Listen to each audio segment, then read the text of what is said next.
গরমকালে কিন্তু আর মাছটা একেবারেই খাওয়া উচিত না, আর শীতকালে আর মাছটাও ভালোও পাওয়া যায়। তাই আমি আজকে আলু, ফুলকপি, ধনেপাতা দিয়ে আর মাছের ঝোলের রেসিপি শেয়ার করব। খুবই সাধারণ রান্না, অনেকেই জানো, তো আমি যেভাবে করি সেটাই আজকে শেয়ার করছি।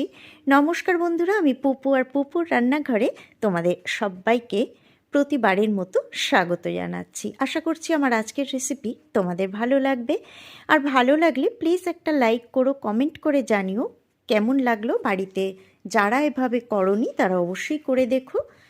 তো নতুন বন্ধুদের অনুরোধ করব, আমার রেসিপি ভালো লাগলে প্লিজ আমার চ্যানেলটা সাবস্ক্রাইব করে বেল আইকনটা প্রেস করে আমার পাশে থেকে যাওয়ার জন্য, যাতে আমি যে কোনো ভিডিও আপলোড করার সাথে সাথে নোটিফিকেশন সবার আগে তোমাদের কাছে পৌঁছে যায়।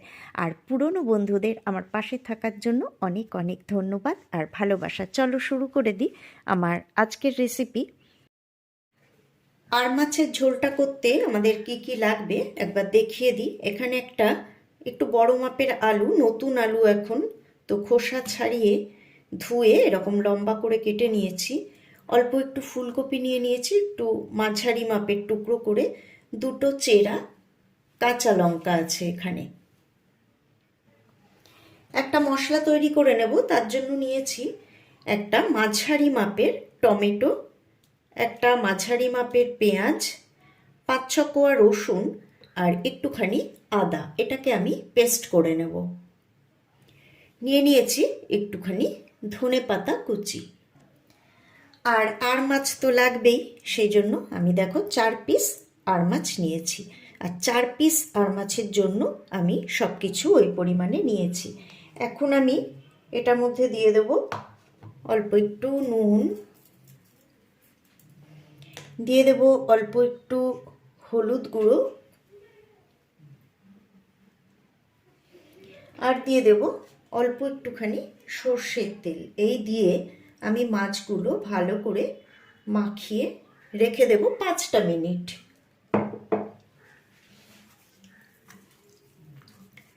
ভালো করে মাখিয়ে নেব হাত দিয়ে দিয়ে, সব জায়গায় যাতে লাগে। আর 5 মিনিট আমি এটাকে রেখে দেব।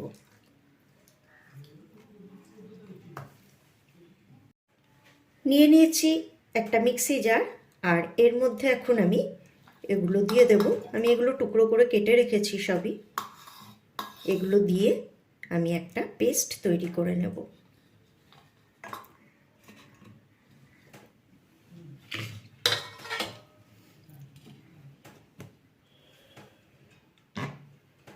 দেখো এটা পেস্ট করে নিয়েছি। তো দেখো আমি গ্যাসে কড়াই বসিয়ে দিয়ে দিচ্ছি সর্ষের তেল। সর্ষের তেলে মাছটা ভেজে তারপর এই তেলেই কিন্তু রান্নাটা আমি করব। তো তেলটা ভালো মতো গরম হয়ে গেছে। এখন আমি এর মধ্যে মাছগুলো দিয়ে ভেজে নেব। আমার 4 পিস মাছ, তাই আমি একবারেই 4 পিস মাছ ভেজে নেব।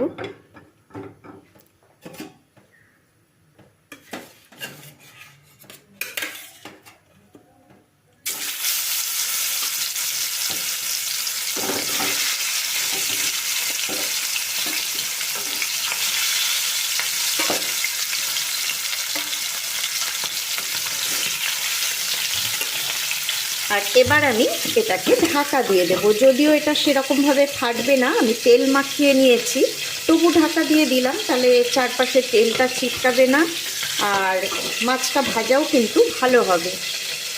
তোমরা এটাকে ইগনোর করো একটু, এটা একটু ফেটে গেছে, আমি একটু এদিকে ঘুরিয়ে দিই, তোমাদের চোখে পড়বে না। কি করব বলো, এখন কিনতে পাচ্ছি না, আছে এটাই আমি ব্যবহার করছি।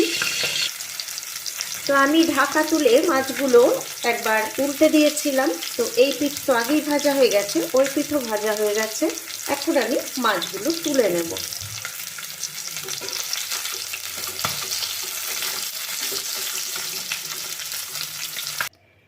তা মাছগুলো তুলে নেওয়ার পর যেই তেল রয়েছে দিয়ে আমি রান্নাটা করছি, এর মধ্যে এখন আমি একটা শুকনো লঙ্কা এভাবে ফাটিয়ে দিয়ে দিলাম। দিয়ে দেব একটা এলাচ আর ছোট্ট এক টুকরো দারচিনি। এটাকেও কিন্তু আমি একটু থেঁতো করে দিয়েছি, তাহলে গন্ধটা ভালো বেরোবে। আর দিয়ে দিচ্ছি একটা তেজপাতা, দিয়ে দিচ্ছি হাফ চা চামচ গোটা জিরে।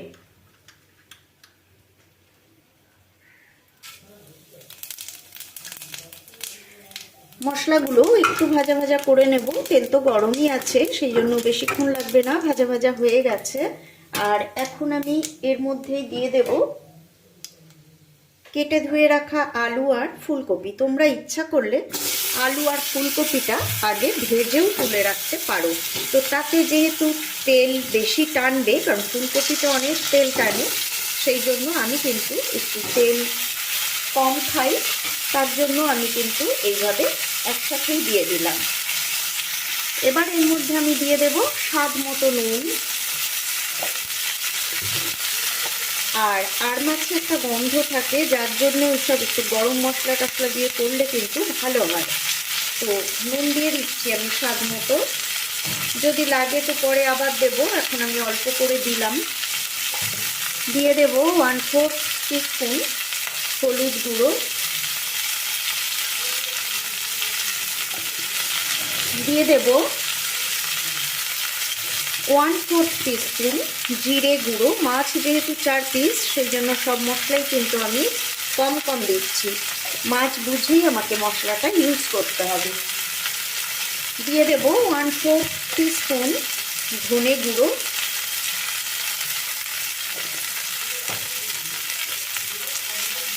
একটুখানি নাড়াচাড়া করে নেব, নইলে মশলাগুলো পুড়ে ধরতে পারে।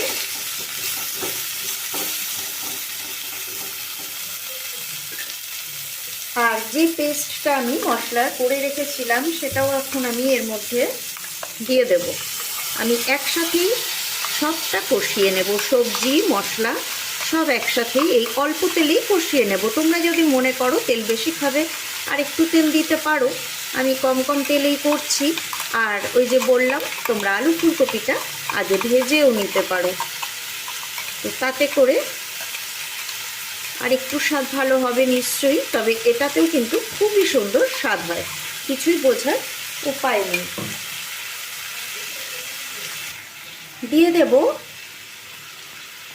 1/4 টিস্পুন মতো কাশ্মীরি লঙ্কার গুঁড়ো রঙের জন্য, আর দিয়ে দিচ্ছি হাফ চা চামচ শুকনো লঙ্কার গুঁড়ো।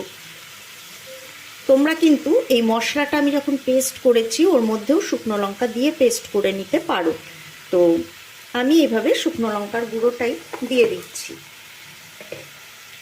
আর এখন আমি মিক্সিটা ধুয়ে মশলা ধোয়া জলটুকু এর মধ্যে দিয়ে দেব, দিয়ে আমি সব শুদ্ধ কিন্তু কষাবো।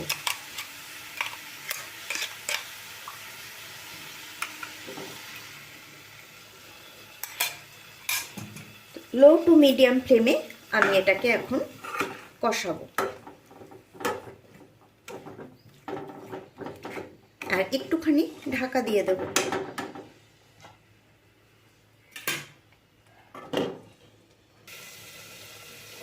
ঢাকাটা তুলে নেব। আমি 2 মিনিট এটাকে মিডিয়াম ফ্লেমে কষিয়ে নিয়েছি। তো মশলা কষানো হয়ে গেছে, সবজিটাও সাথে সাথে কষানো হয়ে গেছে, এতে কিন্তু সবজি অনেকটাই সেদ্ধ হয়ে গেছে।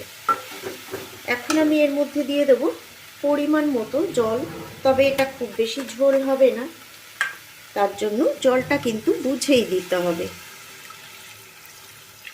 যাতে আলু ফুলকপিটা সেদ্ধ হয়ে যাওয়ার পরেও একটুখানি ঝোল থাকে, কারণ মাছেও কিন্তু অনেকটা ঝোল টেনে নেয়। এবার এটাকে ঢাকা দিয়ে দেব।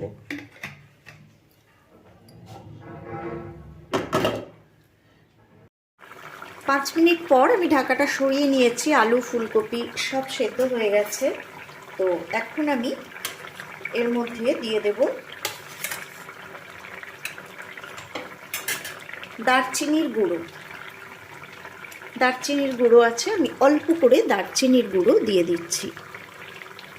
দারচিনির গন্ধটা এর মধ্যে খুব ভালো লাগে। তোমরা ইচ্ছা করলে শুধু গরম মশলার গুঁড়ো দিতে পারো।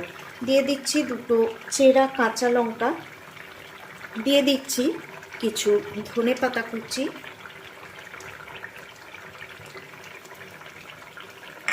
আর দিয়ে দেব ভেজে রাখা মাছগুলো।